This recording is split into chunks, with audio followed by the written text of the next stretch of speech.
When we think about the United Nations, then we think about exactly that. An organization, a political organization bringing the nations together. And that sounds like something commendable. And the question is that all that there is behind it? Do you remember that at the Tower of Babel, God separated the nations? Now, if you look at the headquarters of the United Nations in New York, this is really quite a fascinating building. It is large, and the name United Nations was coined by United States President Franklin D. Roosevelt and was used in the Declaration by United Nations of January 1942 during the Second World War, when representatives of 26 nations pledged their governments to continue fighting together against what they called the Axis powers. Interesting name, Axis powers. Today there's another axis that is being fought, and that is known as the Axis of Evil. Have you heard of that? The forerunner of the United Nations was the League of Nations, and this was an organization in similar circumstances during the First World War and established in 1919 under the Treaty of Versailles to promote the international cooperation and to achieve peace and security. This comes straight from the UN webpage, so nothing strange about that. It's just plain history. Some more from that. In 1945, representatives of 50 countries met in San Francisco at the United Nations Conference on International Organizations, and they drew up a United Nations Charter. And those delegates deliberated on the basis of proposals worked out by representatives of China, Soviet Union, United Kingdom, United States at Dumbarton Oaks, United States in October 1944. It was signed on 26 June 1945. 50 countries. Poland was not represented and became one of the original 51 member states. So it officially came into existence on the 24th of October 1945, when the Charter was ratified by China, France, Soviet Union, United Kingdom, United States, and by a majority of the other signatories. And every 24th of October, they celebrate this founding of the United Nations. Now, let's have a look at this Charter of the United Nations. This is a very interesting piece of history. Well, Arthur Balfour, do you remember that name? We've used it before. Who was a member of Hort's Apostles? You remember Hort? This was the professor that helped to produce the Greek text that changed the emphasis of the Bible and removed many of the aspects of Jesus Christ's power and sovereignty from the Word of God. And the apostles were the secret society that functioned and at that time, and Hort was a member as well as Arthur Balfour. Hort called this group a Senior Apostles Club, as well as president of the Psychic Research Society, Society for Psychic Research, soon became Prime Minister of England, Arthur Balfour, and instrumental in the First League of Nations. So this Prime Minister was also, of course, active in the writing of the original Charter of the League of Nations, much of which formed the basis for the United Nations. He not only headed the Society for Psychic Research, holding seances at his home, but he initiated a group called the Synthetic Society, whose goal was to create a one-world religion. That's a very interesting point of history. And he invited a certain Frederick Mayers of the Society of Psychic Research to join, and together they created the preamble of all religions, and it includes the dogma, departed spirits can communicate. Obviously, if you belong to such a society, then that is part of the situation. So built in somewhere over there was the wish to bring all religions together. Now let's have a look at some of the historic figures of the United Nations. Alger Hiss, he became the acting Secretary General of the establishment of the United Nations. The April 16, 1945 issue of Time magazine called him one of the State Department's brighter young men. It was Hiss and Joseph E. Johnson who later became Secretary of the Bilderbergers. So here we have all the secret societies again, who wrote much of the United Nations Charter. So very high Freemasons, Bilderbergers, were responsible for this charter. Now we know what they believe. We've already had a lecture on that, and I would refer people back to that lecture. Patterning it after the Constitution of Russia and the Communist Manifesto. This is very interesting. So the Constitution of the USSR is almost identical to the Constitution of the United Nations, for those who did not know that. And there are all the references. Everything that I say is referenced. I'm just reading. So please, nobody get angry with me.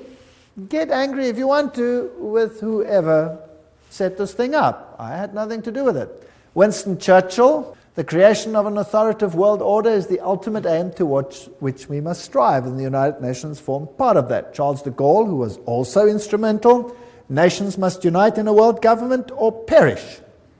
So the big figures involved had this philosophy. Then there is a man, I don't know how to pronounce his name, Trygve Lie. The first official UN Secretary General was a high-ranking member of Norway's Social Democratic Party, which was, by the way, an offshoot of the Third Communist International. And then came a man, Dag Hammarskjöld. And he was the second Secretary General. He was a Swedish socialist. He openly pushed communist policy. And then came Utant, the third Secretary General, and he was a Marxist.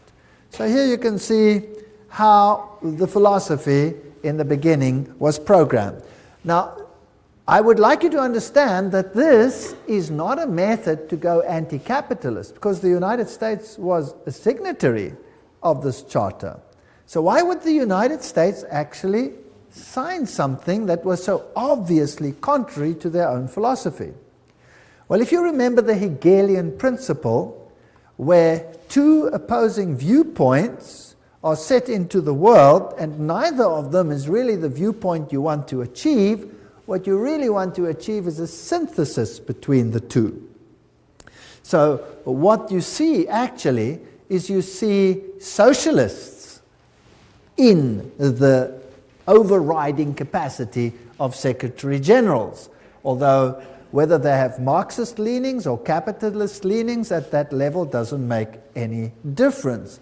The method is just to bring about a synthesis, which is the desired government of all of them. So out of this chaos, you eventually get whatever you want. Now, Utant, he was, of course, one of the earliest Secretary Generals. He said, "World Federalists hold before us the vision of a unified mankind living in peace under a just world order. The heart of the program, a world under law, is realistic and attainable." Just to remind you of what we have said before. And of course, behind the scenes, always you have the papacy. As you can see in all of these lectures, the papacy always very heavily involved. Here is Pope Paul VI with Secretary General Utant. Now this man was a Marxist. Or let's rather put it this way. Publicly, he pushed a Marxist agenda. But if he was a true insider, then he had neither agenda, and this was just for an appearance sake, as Hegel also said. So it is not surprising that here we have a handshake with another Secretary General whose name was Waldheim. Now, what was the agenda, or what was the political view of Waldheim? Anybody know? He was a Nazi. Yes. So you can see the Hegelian philosophy coming out here. There you have Marxism, antithesis. There you have Nazism, thesis, in between, synthesis. So it didn't really matter which of the philosophies they espoused, as long as the end result was the same. Pope Paul VI, by the way, is the first one to introduce this bent cross or broken cross. Let's read about what this means. Pope Paul VI wrote a papal encyclical that called on the nations to abandon sovereignty to form a world government. So the Pope himself was behind this and actually called for such a government. And about this twisted cross, here's the quote for you. Paul VI made use of a sinister symbol used by Satanists in the 6th century that had been revived at the time of Vatican II. This was a bent or broken cross on which was displayed a repulsive and distorted figure of Christ, which the black magicians and sorcerers of the Middle Ages had made use of to represent the biblical term mark of the beast. Interesting quote. Yet not only Paul VI, but his successor, the two John Pauls, carried that object and held it up to be revered by the crowds, who had not the slightest idea that it stood for Antichrist. So that's a quote that's very interesting about the broken cross and what it stands for. So these are the figures behind, or the movers of the United Nations. A pope calling for such an order, the Secretary Generals picking it up, reiterating it on both sides of the political divide so that it would seem fair to both sides of the philosophy. Now, what about the spiritual aspect? There's one interfaith organization that is called the Temple of Understanding. And it has a newsletter which is called World Goodwill Newsletter. Founded by Juliet Hollister in 1960, the Temple of Understanding has one of its goals, the creation of a spiritual United Nations, in its work to promote understanding between religions on the basis of the oneness of the human family. Sounds good. The temple has numbered among its members and supporters such influential world servers as U Thant himself. Well, there's the Secretary General. You can't go much higher than that. Eleanor Roosevelt. That's interesting. Thomas Merton, Jawaharlal Nehru, Anwar Sadat, Radhakrishnan, in addition to the main center of New York. So these are the top movers. So this is not some sort of little organization operating somewhere in the wings. This is a hub organization. And from where did they operate? Well, they were based at the Cathedral of St. John the Divine. That must be getting pretty boring by now, right? Always the same thing. The temple has active chapters in India, in the UK, representatives in Africa, Latin America, Asia, Middle East. This is a universal movement to bring all religions together. Now let's have a look at this interesting cathedral. There it is, the Cathedral of St. John the Divine. The cathedral is located at the 112th Street in Amsterdam Avenue, one block east of Broadway, the largest cathedral in the world. That's also interesting. The Cathedral Church of St. John the Divine in New York is the mother church of the Episcopal Diocese of New York and the seat of its bishop. Remember, that's where they had the female Christ and where they have the issue of ordaining homosexual bishops, and all kinds of interesting stuff happen at this episcopacy. Right, a little bit more history. Jim Garrison, president of the New Age Gorbachev Foundation, which was this foundation that was founded by Gorbachev in New York. He said, we are going to end up with the world government. It's inevitable. There's going to be conflict, coercion, and consensus. That's all part of what will be required as we give birth to the first global civilization. So that's the agenda that they have. Philip Jessup, a CFR member, World Court Justice, pretty high up people, writes, I agree that national sovereignty is the root of all evil. So nations will obviously have to relinquish their sovereignty to this organization without it appearing as if they're doing so. The Humanist Manifesto, 2 states, we deplore the division of mankind on nationalistic grounds. We have reached a turning point in human history where the best option to transcend the limits of national sovereignty and to be moved towards building a world community. That's Humanist Manifesto 1 and 2. These are the official documents. Now this is a very interesting man, Robert Miller. He's the former Assistant Secretary General to the United Nations, but he is today the mover in the spiritual field within the United Nations. He's also called the Prophet of Hope of the United Nations. He wrote, "We must move as quickly as possible to a one-world government, a one-world religion, under a one-world leader." That's very, very interesting. So these are the top movers. Now, the philosophy, I'm always interested in what the philosophy is and who's behind it. And again, we pick up the same old names over and over and over again. In the Aquarian Conspiracy by Marilyn Ferguson, a survey of New Agers showed that the leading influence on their spiritual awakening was, again, Pierre Teilhard de Chardin. Do you remember who he was?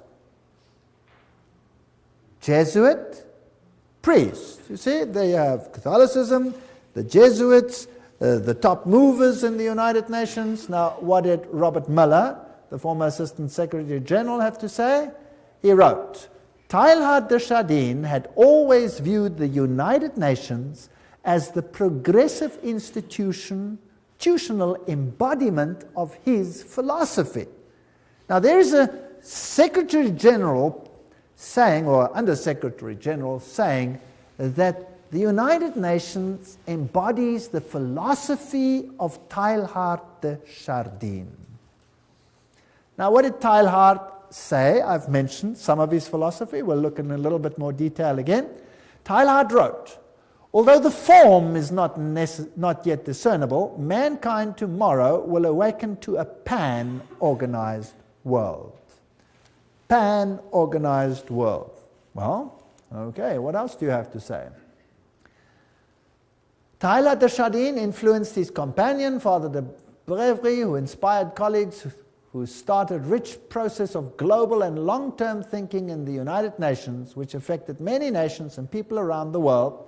Robert Miller says, "I have myself been deeply influenced by Teilhard." So the Under-Secretary General of the United Nations, who's today entrusted with the spiritual aspects of the United Nations, plus its education program, says he's influenced by Teilhard de Chardin. And Robert Miller writes, "Most of all, they taught me happiness." His work, he says, "Any Teilhardian will recognize in this the spiritual transcendence which he announced so emphatically as the next step in our evolution." So there's going to be a spiritual transcendence from what appears to be political over to the spiritual. All right, we've already seen in a previous lecture that he was a French Jesuit priest, a eugenist, a Marxist, a pantheist, a evolutionist. He might have even been involved in the Piltdown hoax. He was a humanist and a proponent of a one-world government, and he's the father of the New Age. So he's a very prominent man, seems to have been very busy. He dreamed of humanity merging into God and each realizing his own godhood at the Omega point. This belief has inspired many of the New Age leaders. In fact, Chardin is one of the most frequently quoted writers by leading New Age occultists. That we've had too when we discussed the New Age movement. But just to remind you, so we can merge into God. This is what the man looks like. This comes straight from the Jesuit web pages themselves. And they'll talk about his evolutionary synthesis, world of the mind and spirit, physical world with the world of mind and spirit, a union of those. And here are a few of his quotes. Just to go into a little bit of detail, this is the spirit of the philosophy of the United Nations. Interesting. "It is a law of the universe that in all things there is prior existence. Before every form there is a prior but lesser evolved form. Each one of us is evolving towards Godhead." So we are all becoming God. Wonderful philosophy. What I'm proposing to do is to narrow that gap between pantheism and Christianity by bringing out what one might call the Christian soul of pantheism, or the pantheist aspect of Christianity. That's fascinating. So God is in everything. God is not a separate entity. We ourselves are God, or part of God. If you are a pantheist, that's what you believe. I can be saved only by becoming one with the universe. That's pantheism. It's also the philosophy of Buddhism. I believe the Messiah whom we await, whom we all without any doubt await, is the universal Christ, that is to say, the Christ of evolution. Right, that's Teilhard de Chardin's philosophy. Isn't that interesting? So, unfortunately, I cannot agree with one single iota of that philosophy. It's not biblical. In fact, it's blasphemous. A general convergence of religions upon a universal Christ who satisfied them all. That's what Teilhard de Chardin said, Christianity and evolution. This is his quote. His quote. So a convergence of religion that satisfies them all. And he saw the United Nations as the embodiment of this philosophy. That seems to me the only possible conversion of the world and the only form in which a religion of the future can be conceived. That means everybody must come together. Now, how do you get all the religions to come together and to bury the hatchets and their differences?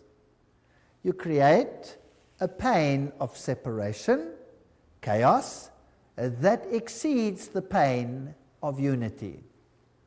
Is that understandable? That's how you do it. That's Hegelian philosophy. That is Freemason philosophy. So today we're in the pain stage, and the next phase will be unity or inexplicable pain. That's the choice. And mankind will quite readily choose which one? The lesser pain, obviously, to survive. Now let's have a look at all these secretary generals and whether they are actually embodying this philosophy or not. This is Dag Hjalmar Agne Carl Hammarskjöld. He was the Secretary General of the United Nations from 10 April 1953 to 1961. Then he met his death in a plane crash, and he was the fourth son of the Prime Minister of Sweden during the years of World War I. He was the first one. Now, what did he do in the United Nations? Well, one of the first things he did was to produce or create a prayer room. And there it is on the left-hand side. A stone in the middle of the room was placed to tell us we may see it as an altar, empty, not because there is no God, not because it is an altar to an unknown God, but because it is dedicated to the God whom man worships under many names and many forms. Very interesting. So there is this prayer room with only this stone altar, which is built to be shaped like a rectangle, if you like, which has certain interesting meanings, and the whole building, the whole room, has the shape of a trapezoid. Now, what does that mean? Well, there's also an all-seeing eye, and that symbol that we see over here amongst the Hittites is also the symbol, if you look carefully, of the United Nations, which has the laurel wreath and which has the face up there, which is just replaced with the earth. Now, perhaps the best way to comprehend what the all-seeing eye represents is to examine the architecture of the meditation room of the United Nations building in New York. The meditation room is shaped as a pyramid, a trapezoid. Without the capstone, inside the room is dimly lit, but coming from the ceiling is a narrow but concentrated pinpoint beam of light which radiates down to a bleak stone altar. On the wall straight ahead is a breathtaking modernistic mural that is dynamically endowed with occult symbolism, containing 27 triangles and various configurations, a mixture of black and white and colored background, and a snake-like vertical line. At the center is the all-seeing eye, which grips the millions of annual UN visitors with its stark, beckoning image of suspicion and omnipresence. This is the quote from Tex Mars. And some more quotes. The meditation room faces north-northeast. To enter the room, one must proceed from darkness into light. Indeed, the middle order of the Satanic Brotherhood is called the Order of the Trapezoid. That's very interesting. And Anton LaVey, who is the founder of the the Church of Satan, refers to an occult principle known as the law of the trapezoid. So we seem to have a very occult room here, which is dedicated to a god that can be served under any name. The one that I know has one name. One name. One could tell several moving stories, writes Robert Miller, the spiritual godfather, if you like, of the United Nations and the former Under-Secretary General. One could tell several moving stories of the spiritual transformation of the United Nations has caused, to the point that this little speck on earth is becoming holy ground. For example, the rational intellectual economist Dag Hammarskjöld found God at the United Nations and inspiration for his work as a world servant in the mystics of the Middle Ages. Oh, so he didn't find it from the Bible, he found it where? From the mystics. Towards the end of his markings overflow with spirituality and mysticism. There you are, the words of the United Nations themselves, or their representatives, telling us how this inspiration came about. Now let's go back a little bit to Foster and Alice Bailey. These were Alice A. Bailey, the one who received dictated messages from Dwal Kul, and who is known as the prophetess of the New Age. They started a group called World Goodwill, an official non-governmental organization within the United Nations. The stated aim of this group is to cooperate in the world of preparation for the reappearance of the Christ. So the United Nations, in other words, is an organization preparing to get all the governments together, yes. But that is just on a political level. The agenda behind it is to bring all the religions together and to prepare it for the coming of Christ. Which Christ? Not Jesus Christ, but the cosmic Christ. Because Jesus Christ is not coming, as we will see in a future lecture, to do what they think is going to happen. Their Christ wants to have a kingdom here on earth. But God says, my kingdom is not of this earth. Now, let's have a look at this man, Robert Miller. There he is. Dr. Robert Miller, former Assistant Secretary General of the United Nations, Chancellor of the United Nations University of Peace, and he's chairperson of the Peace Party 2000. He's a very prominent man. What does he write? Robert Miller. Decide to open yourself to God, to the universe, to all your brethren and sisters, to your inner self, to the potential of the human race, to the infinity of your inner self, and you will become the universe. You will become infinity, and you will at long last, you will be at long last your real, divine, stupendous self. There you have the same philosophy. So what is he saying? That we can become gods. All right, so that is the mover and the shaker of the philosophy of the United Nations. Robert Miller writes in World Core Curriculum the following. Now this is stunning. The underlying philosophy upon which the Robert Miller School, now what is the Robert Miller School? We'll have to come to that. Robert Miller School is the education program for the entire world as will be enforced by the United Nations. That's scary. Let's read on. The underlying philosophy upon which the Robert Miller School is based will be found in the teachings set forth in the books of Alice A. Bailey. Hello? The books of Alice A. Bailey were published originally by Lucifer Publishing Company, which, because of all the flack, they changed to Lucis Trust. Isn't that correct? The school is now certified as a United Nations associated school providing education for international cooperation and peace. Okay, there's this big business. So the philosophy is based on Luciferian channeled writings preparing for the coming of Lucifer. And remember what they said. They were quite open about it. Alice A. Bailey claimed evidence of the growth of human intellect along the needed receptive lines for the preparation of the new age can be seen in the planning of various nations and in the efforts of the United Nations to formulate a world plan. From the very start of this unfoldment, 3 occult factors have governed the development of all these plans. Now, can you see why I call the lecture the UN and the occult agenda? Because Alice A. Bailey says there were 3 occult plans, and Robert Miller says, yes, we follow the writings of Alice A. Bailey.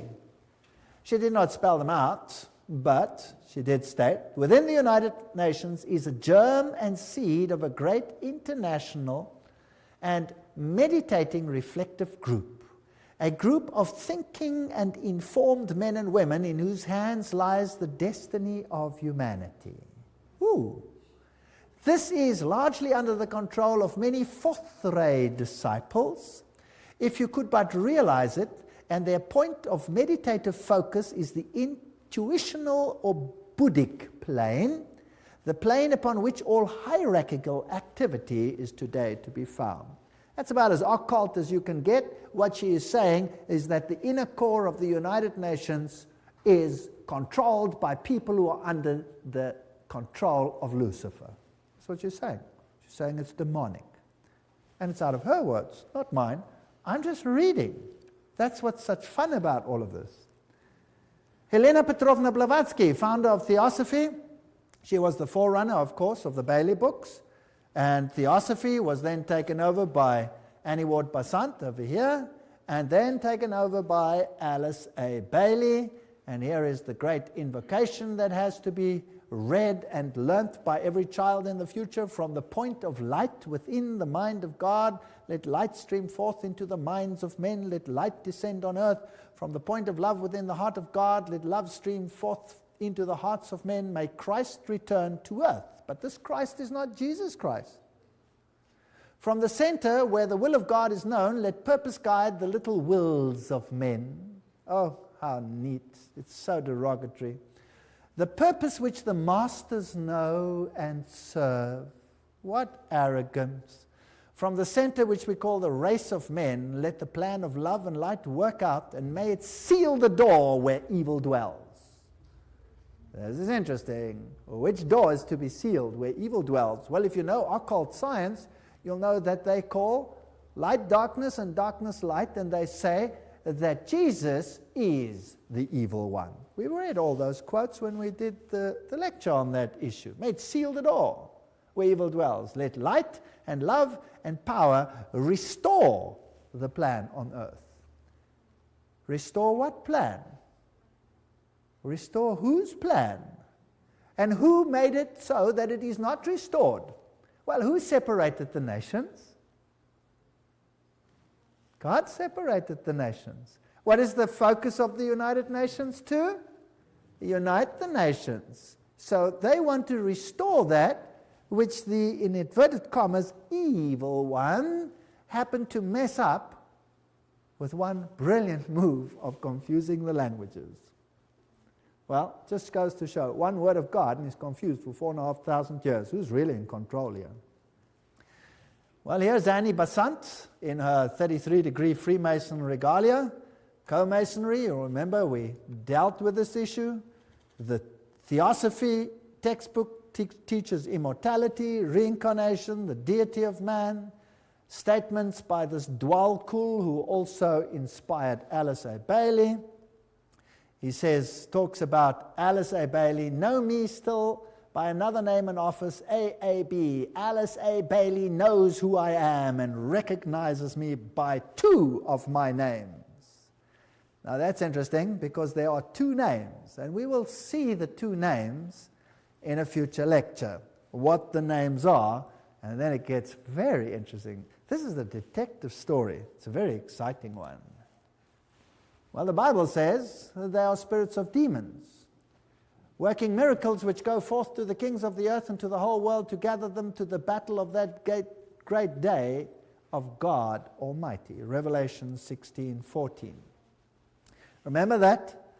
Helena Petrovna Blavatsky, the founder of this movement, of which Alice A. Bailey became the high priestess, if you like, said Lucifer represents life, thought, progress, civilization, liberty, independence. Lucifer is the Logos, the serpent, the Savior.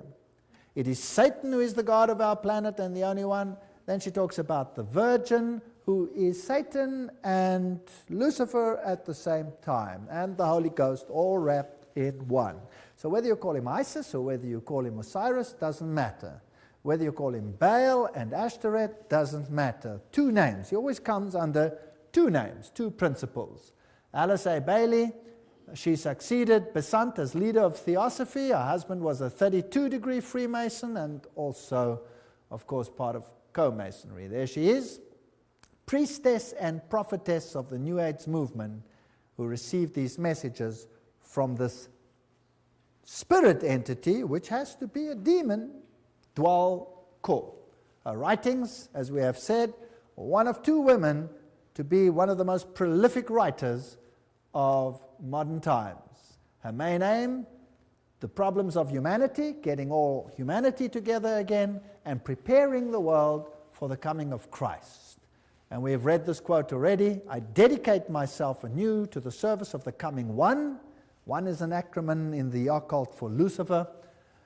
And will do all I can to prepare men's minds and hearts for that event. I have no other life intention. She writes, the Tibetan, this is now this Dwal Kor, has asked me to make clear that when he is speaking of the Christ, he's referring to his official name as head of the hierarchy. The Christ works for all men irrespective of their faith. He does not belong to the Christian world any more than to the Buddhist or Mohammedan or any other faith. There is no need for any man to join the Christian church in order to be affiliated with Christ. So obviously it's not Christianity. The requirements are to love your fellow men, lead a disciplined life, recognize the divinity in all faiths and all beings, and rule your daily life with love. First of all, he will come to a world which is essentially one world, Alice A. Bailey wrote. So it doesn't even have to be a fully united world. The major effect of his appearance will surely be to demonstrate in every land the effect of a spirit of inclusiveness. Now, I want you to ponder this. This is very important. So his main aim will be to develop a spirit of inclusiveness. And inclusiveness which will be channeled or expressed through him. So his spirit will work to bring this about. All who seek right human relations will be gathered automatically to him. So not all who seek Jesus Christ, no, all who seek right human relations. Can you see the emphasis to mankind again? All who seek these will automatically be gathered to him, whether they are in one of the great world religions or not. So we need a spirit of inclusiveness. But let's continue. All who see no true or basic difference between religion and religion, or between man and man, or nation and nation, will rally around him. Now, those who embody the spirit of exclusiveness and separateness will stand automatically and equally revealed, and all men will know them for what they are. Ooh, nice. What does the Bible say on this issue? The Bible says, come out and be separate. The Bible asks for a spirit of separateness. The United Nations, by its very nature, has no option but to ask for a spirit of inclusiveness. But now, what if the high movers behind the scenes are actually occultists and Luciferians? Wouldn't that be kind of scary? Because who would be the head honcho of the team then, behind the scenes? Satan.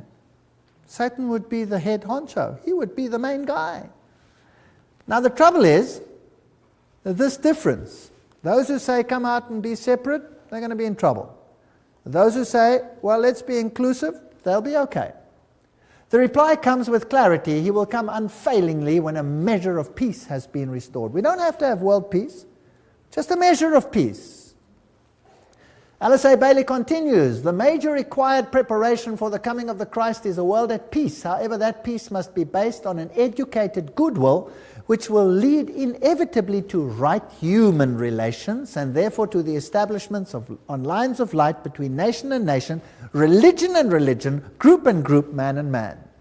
So the only way we're going to have this community is by putting everybody into the melting pot and becoming one.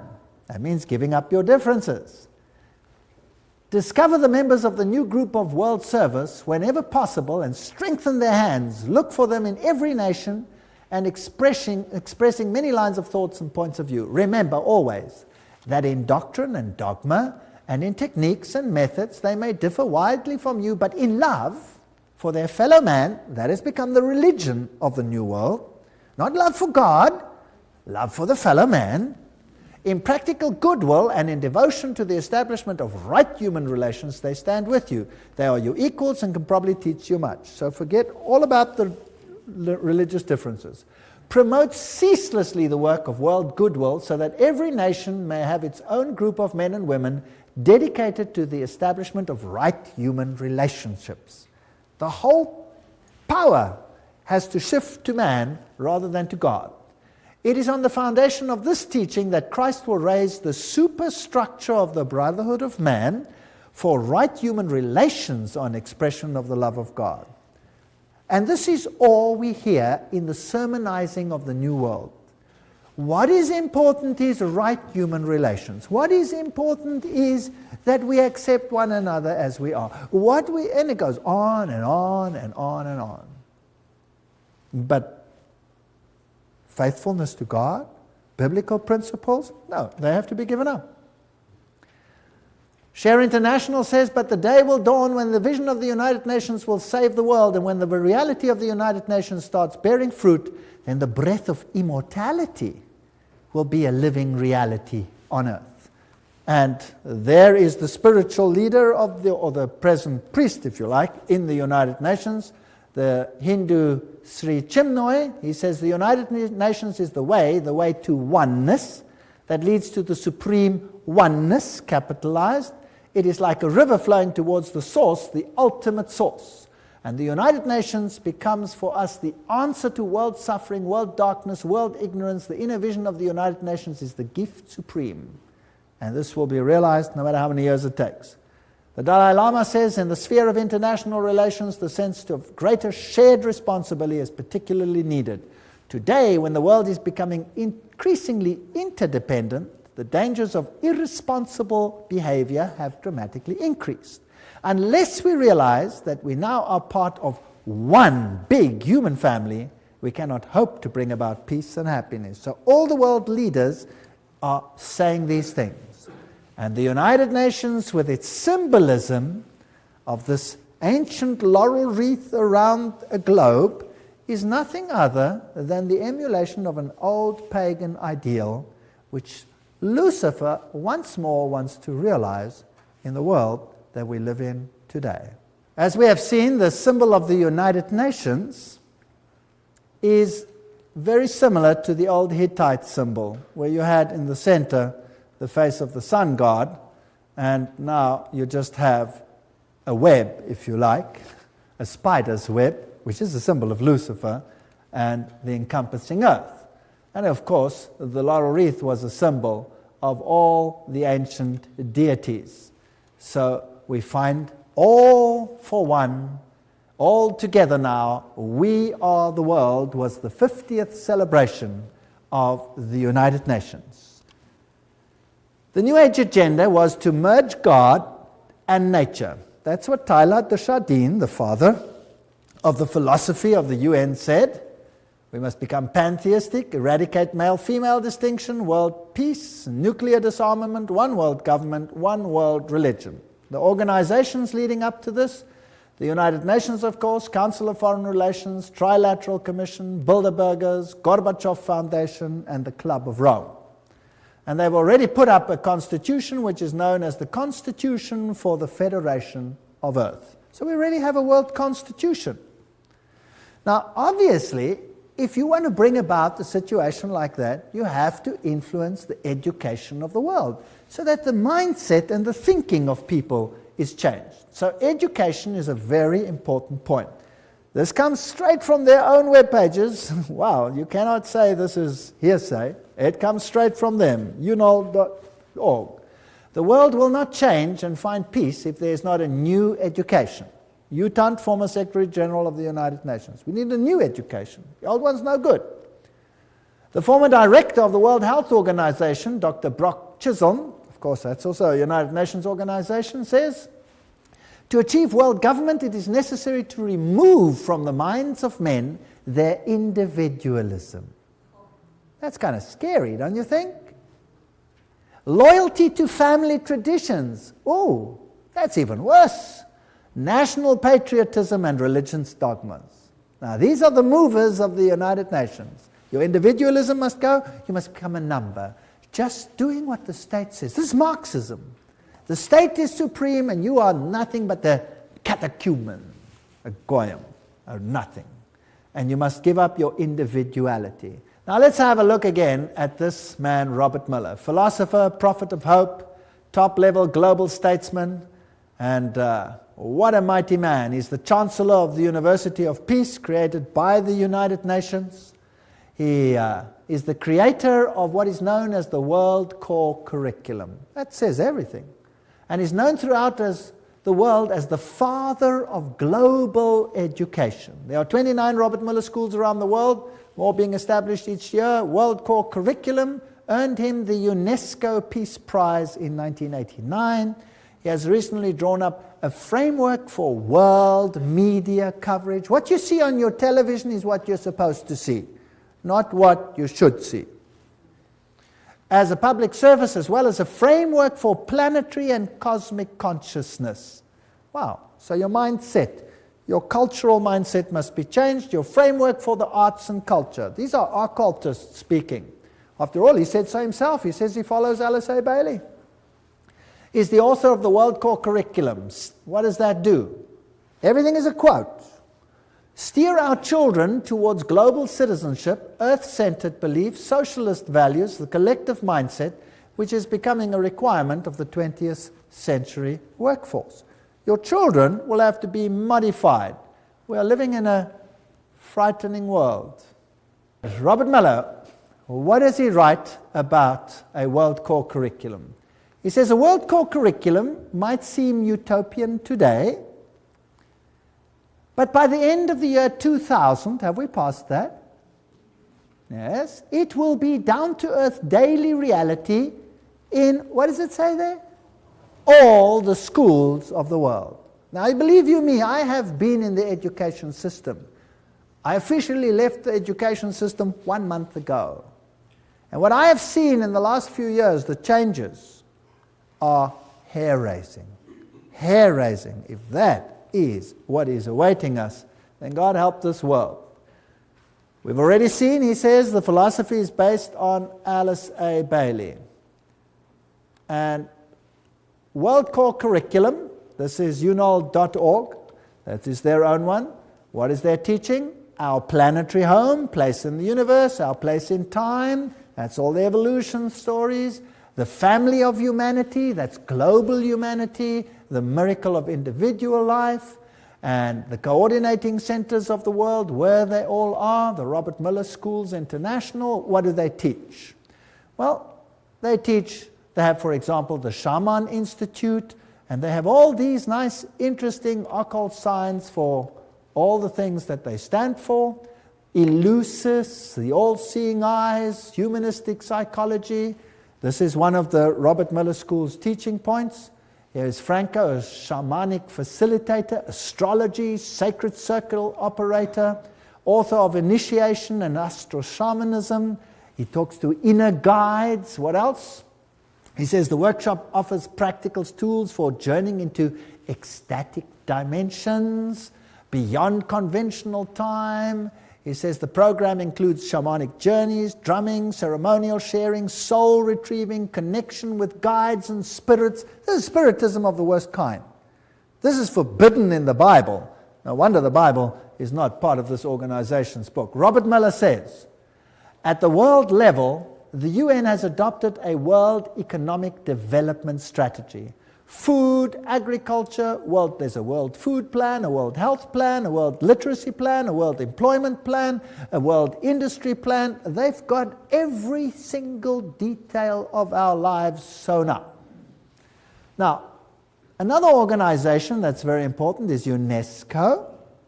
And let's just look at UNESCO. It's a sub-organization of the United Nations. Julian Huxley is the former director of UNESCO. He was Humanist of the Year. He's a theistic philosopher, member of the Communistic Colonial Bureau of British Fabian Society, and signer of the Humanist Manifesto too. That's not a very good recommendation as far as I'm concerned. Some more. Skull and Bones member Archibald MacLeish wrote the UNESCO Constitution. So he must be an Illuminati member, as we saw in that lecture on the secret behind secret societies. So Freemasons helped create the organization, a fervent international MacLeish. He is associated with One Worldism. Here's another one. Niebuhr is UNESCO's co-founder, and he signed Siecus. Now what does that mean? Which appeared in 1969, and they printed it in the New York Times then. What is Siecus? These are the founders. It is the position of Siecus that contraceptive services should be available to all, including minors, who should enjoy the same rights of free and independent access to contraceptive care as do others. It is the position of Siecus that the use of explicit sexual material, sometimes referred to as pornography, can serve a variety of important needs in the lives of countless individuals.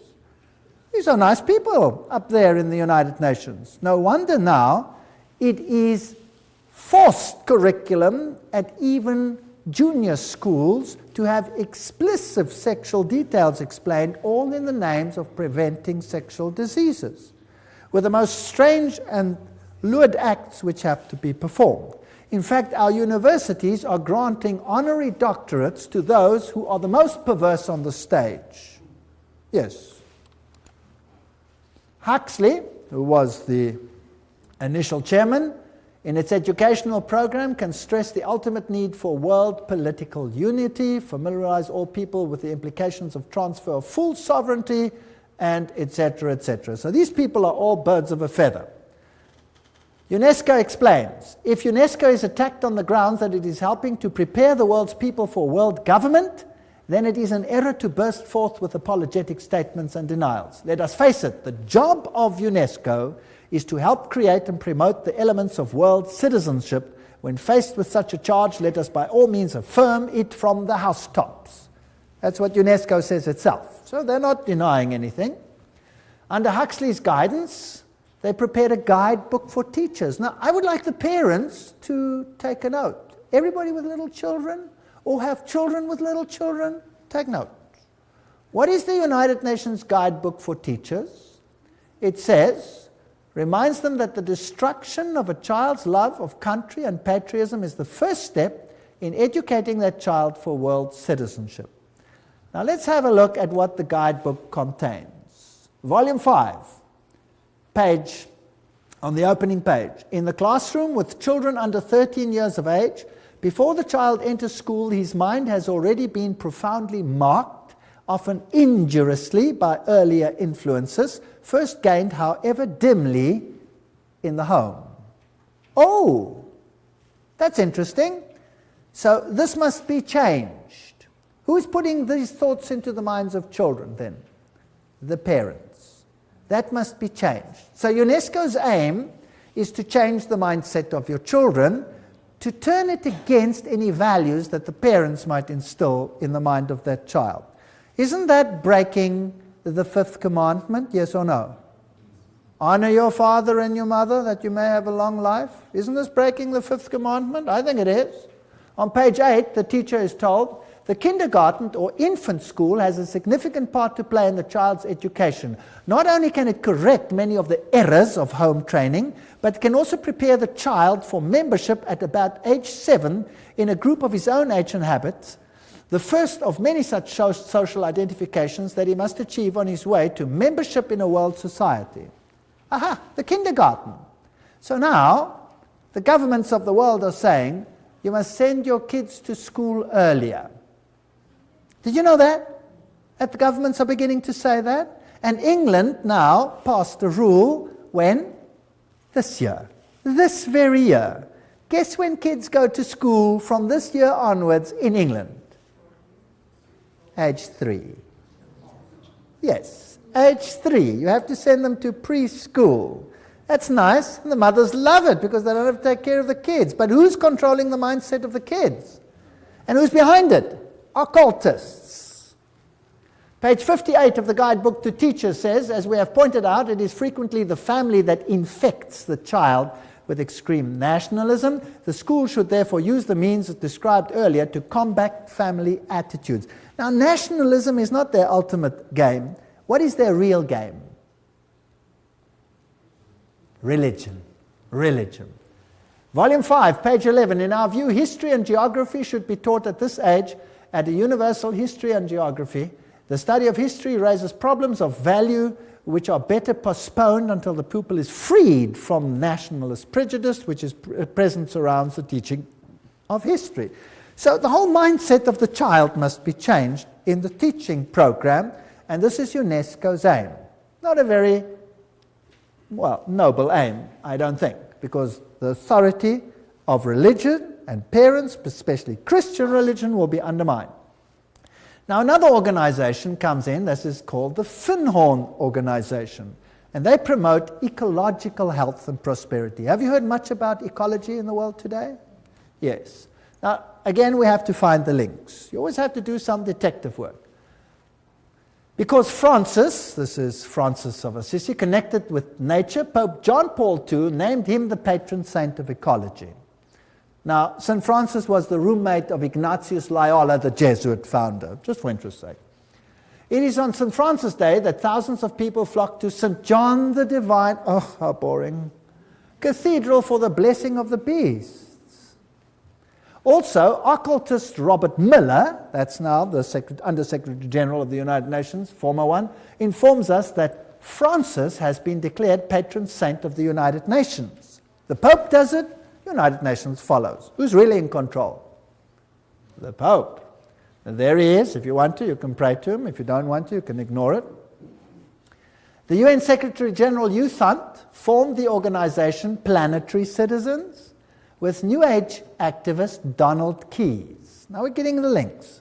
There's the top man of the United Nations with Donald Keyes. Planetary Citizen is now a global government organization within the UN specifically devoted to preparing people for the coming of a new culture. Now, let's go on with Donald Keyes.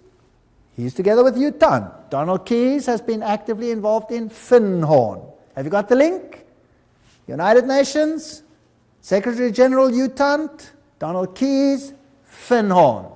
In Scotland and writes regularly for its magazine, One Earth. Keyes wrote, the New Age groups are focusing on entering a new stage, a world-related stage. They are becoming mature enough to begin to shoulder some of the load of humanity's burdens.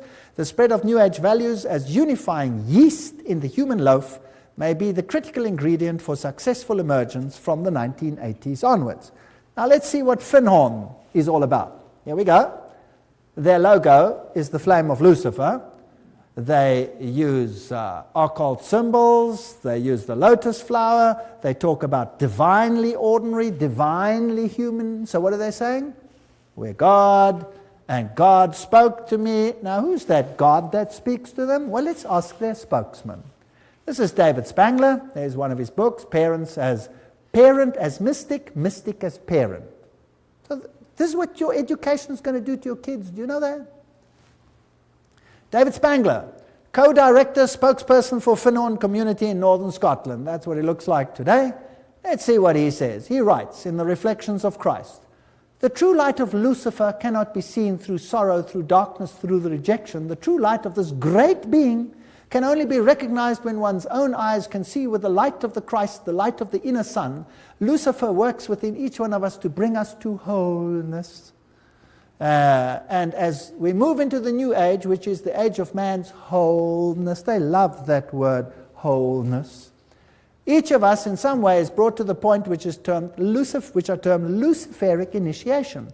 The particular doorway through which the individual must pass if he is to come fully into the presence of his light and wholeness, Lucifer comes to give us the final gift of wholeness. So who are these people actually worshipping? Lucifer, directly. Lucifer prepares man in all ways for the experience of Christhood. Oh, we become Christ. And Christ prepares man for the experience of God. But the light that reveals to us the presence of the Christ, the light that reveals to us the path of Christ, comes from Lucifer.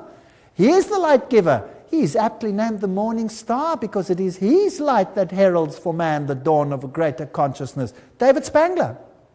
There he says it, straight out. David Spangler writes, we can take all the scriptures and all the teachings and all the tablets and all the laws and all the marshmallows and have a jolly good bonfire and marshmallow roast because that is all they are worth. Okay. I don't think they like the Bible very much or the law of God. These are the movers and shakers of the United Nations. They're waiting for a new economic order. Well, I'm not going to go into those details. We affirm that the economy of all nations is a seamless web. They want to join it together.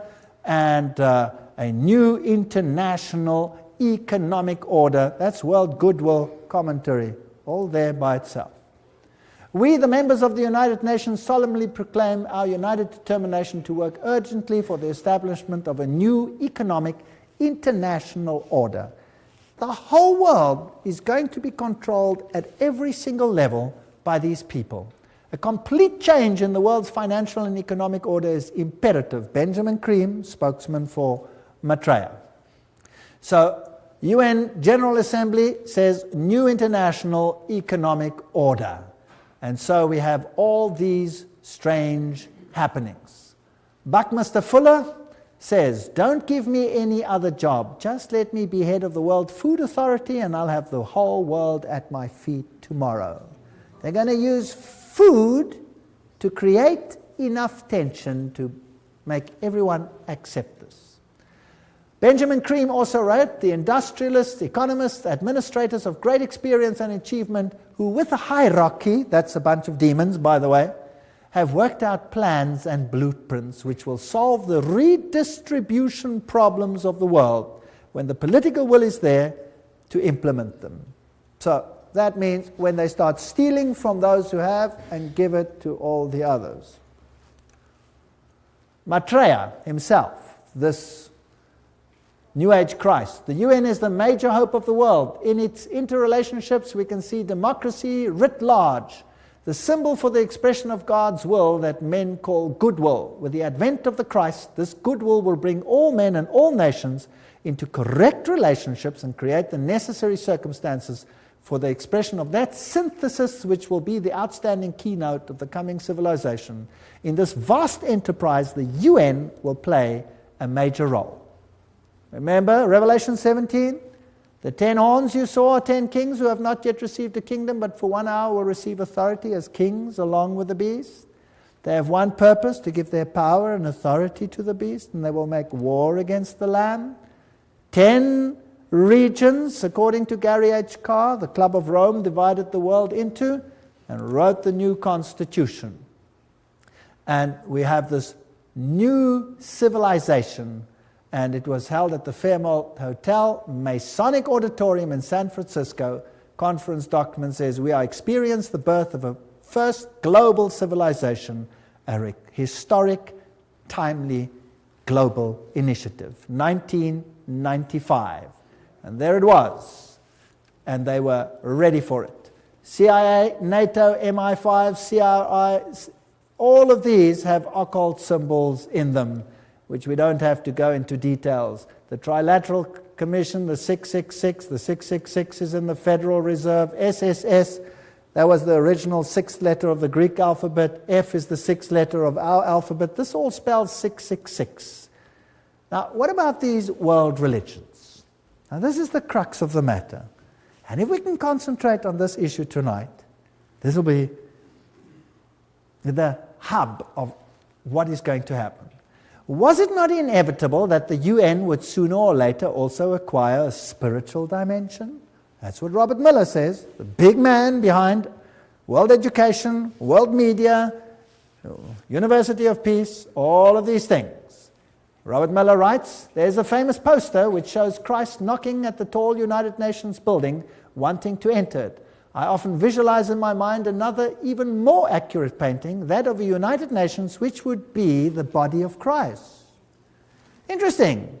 Doesn't Christ say, my kingdom is not of this world? So this is another kingdom, and this Christ is definitely not Jesus Christ. He then refers to Pope John Paul said that we are stone cutters and artisans of a cathedral which we might never see in its finished beauty. This is Masonic language that Pope John Paul II is talking about.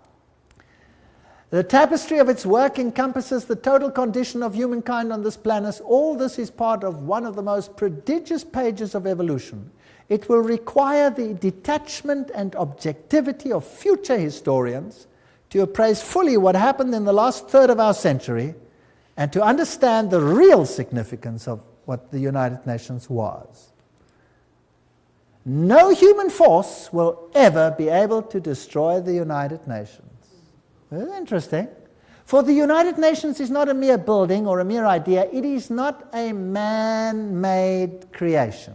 This is Robert Miller speaking, former Under-Secretary General of the United Nations. If it wasn't man-made, then who made it? Who made it if man didn't make it? Well, they told us who the leader is in so many words. Who is he? Lucifer. Okay. The United Nations is the vision light of the absolute supreme Masonic signal language, which is slowly, steadily, and unerringly illuminating, you know the buzzwords by now, the ignorance, the night of our human life. The divine success and supreme progress of the United Nations is bound to become a reality.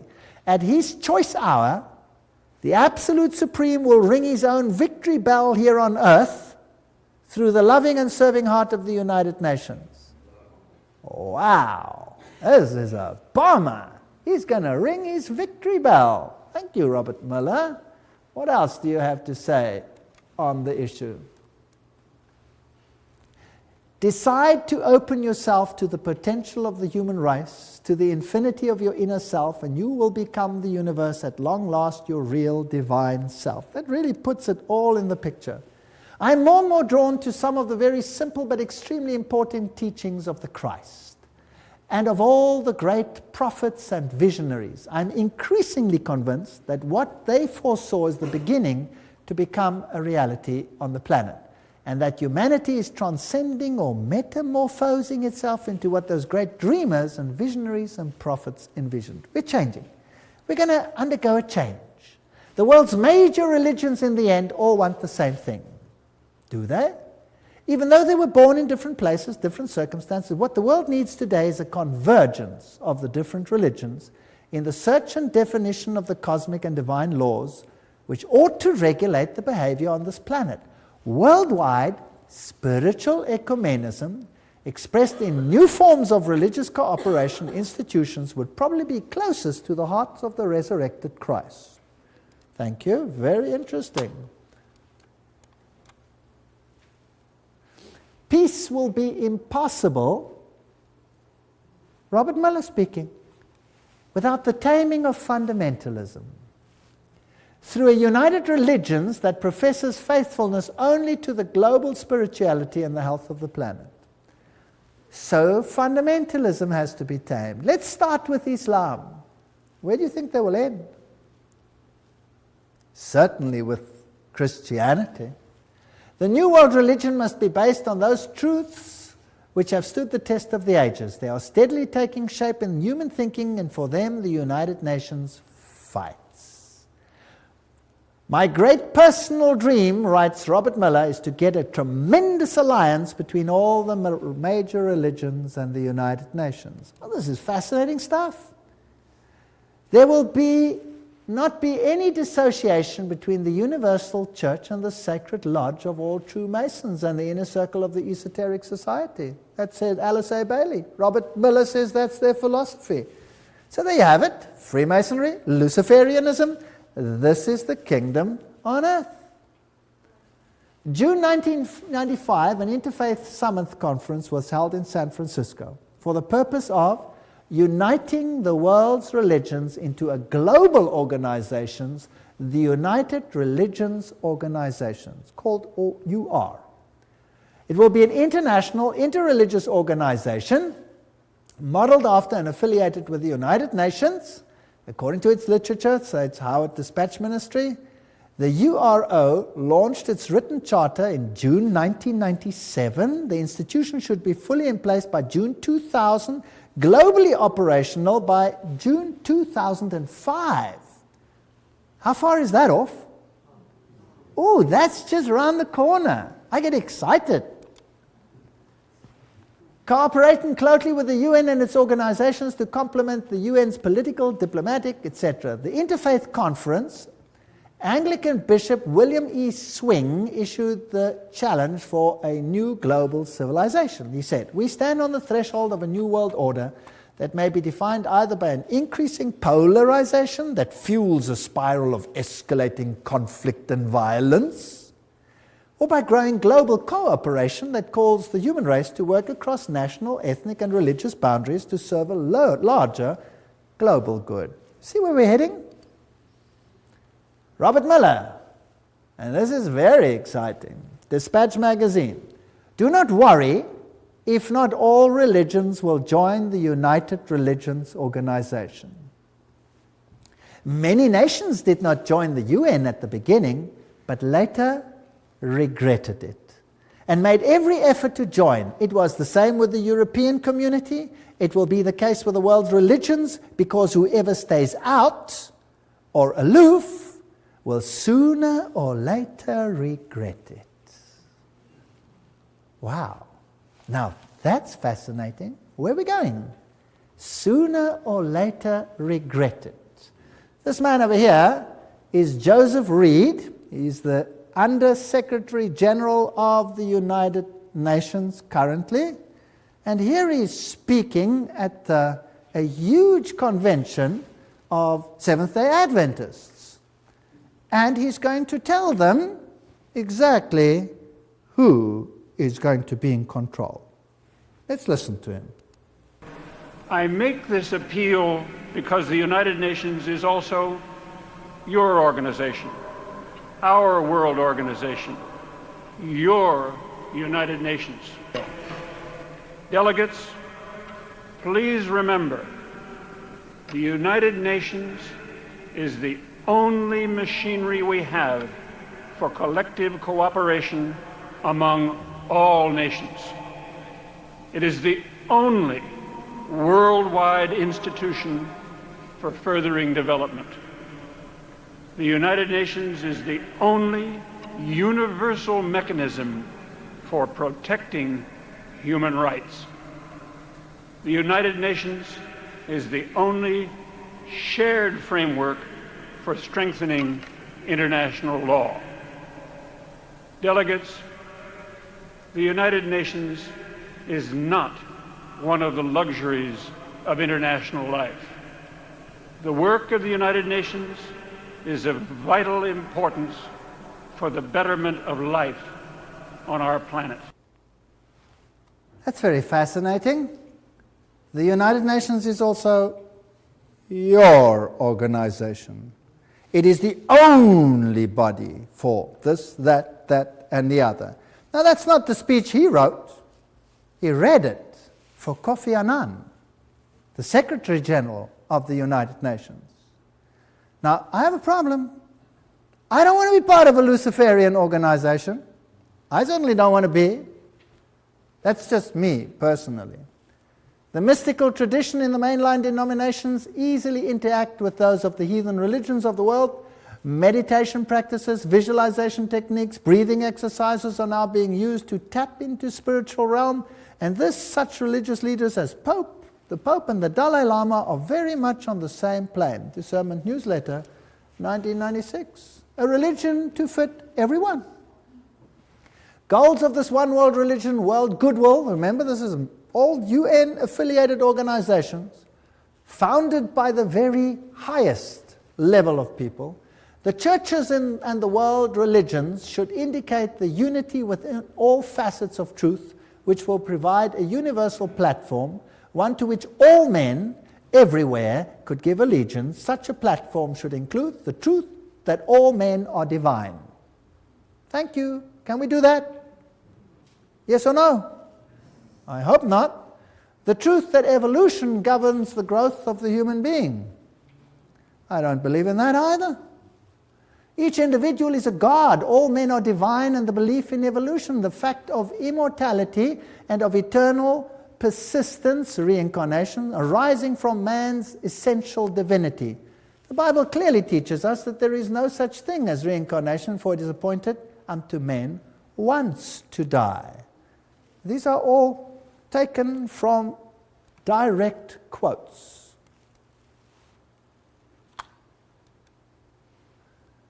Preparation by men and women of goodwill is needed to introduce new values, new standards, and new attitudes, prepare for a coming world teacher, requirements of a new world order, and a reorganization of social structure. I want nothing to do with that. I want nothing to do with that. Alice A. Bailey writes, the same old formulas, the same old theologies, the same old interpretations are deemed adequate to meet men's modern needs and inquiries. They are not. The church today is the tomb of the Christ, and the stone of theology has been rolled to the door of the sepulchre. Oh, Jesus and his theology, goodbye. Goodbye. She writes, the day is dawning when all the religions will be regarded as emanating from one great spiritual source. All will be seen as unitedly providing one root out of which the universal world religion will inevitably emerge. Then there will be neither Christian nor heathen, neither Jew nor Gentile, but simply one great body of believers gathered out of all the current religions. That sounds nice. But whose religion will it be? They will accept the same truths not as theological concepts, but as essential to spiritual living. They will stand together on the same platform of brotherhood and of human relations. They will recognize divine sonship, will seek unitedly to cooperate with the divine plans. Such a world religion is no idle dream, but something which is definitely forming today.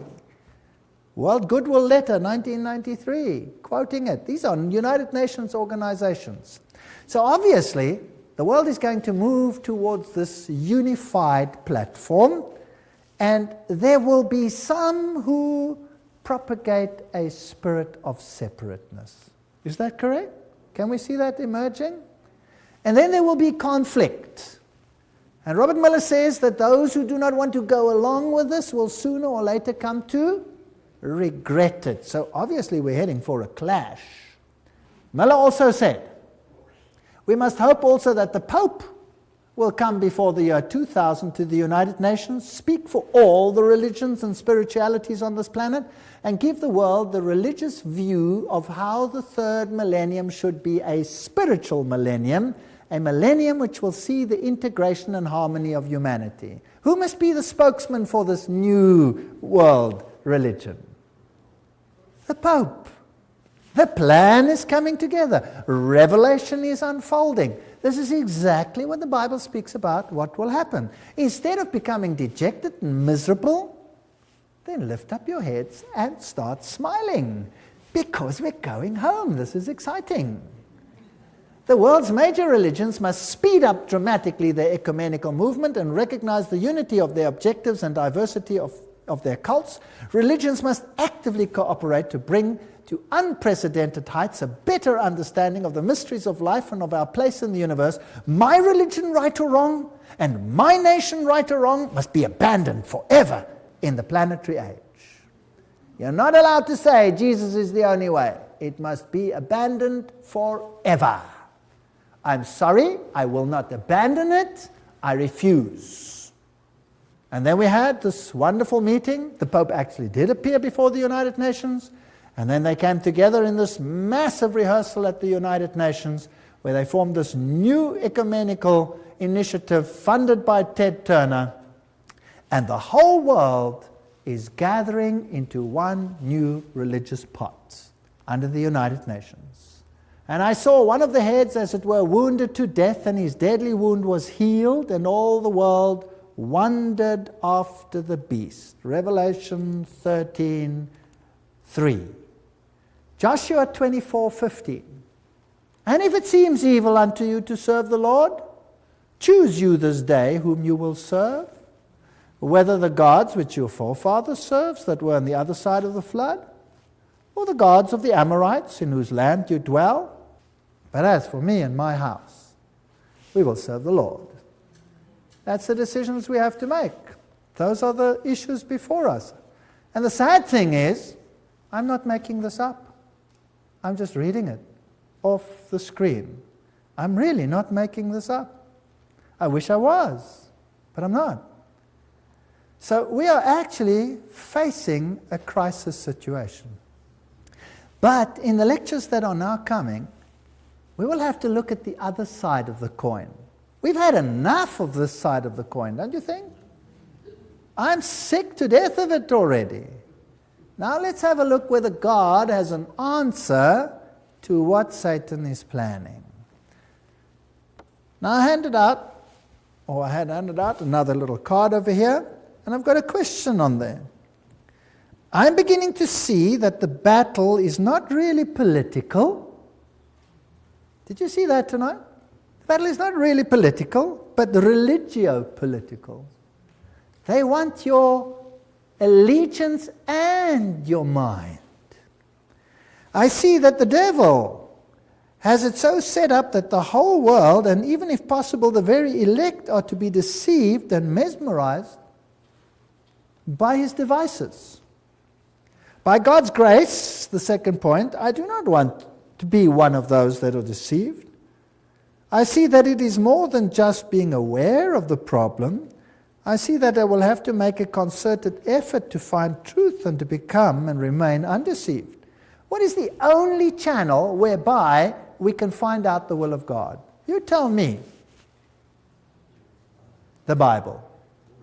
If God hadn't given us the Bible, we would be hopelessly at sea. Thank God, God gave us the Bible. What would we do without it? I wouldn't know where we're going. It would all seem logical. It would all seem okay. Everybody would be happy to climb onto this bandwagon, right or wrong. I want to know how Jesus will be victor in this controversy. All we've seen is Satan build up his kingdom. And that's exactly what the book of Revelation is about. I'm interested in learning more and to plan to attend the next lectures, because this is where the counter plan of God will start to be discussed. We're now going to go back to the Bible, and we're going to find out what God has in store for us. But if I could just be so daring as to ask, just show me your hands if you want to. Who sees that Jesus is being eradicated from the world plan? Who sees it? Wow, so there's a total onslaught on Jesus Christ. And we are just caught in the battle. Isn't that right? We're just caught in the battle. So what hope have we got of changing the status quo? None. None. If you think you can change this, forget it. We have no hope. Who is our only hope? Jesus Christ. He is our only hope. Without him, we are nothing. And that's why I can stand here today, because I know there's nothing I can do, but he can do something. He's even made it possible for me to stand here and speak to you. Isn't that great?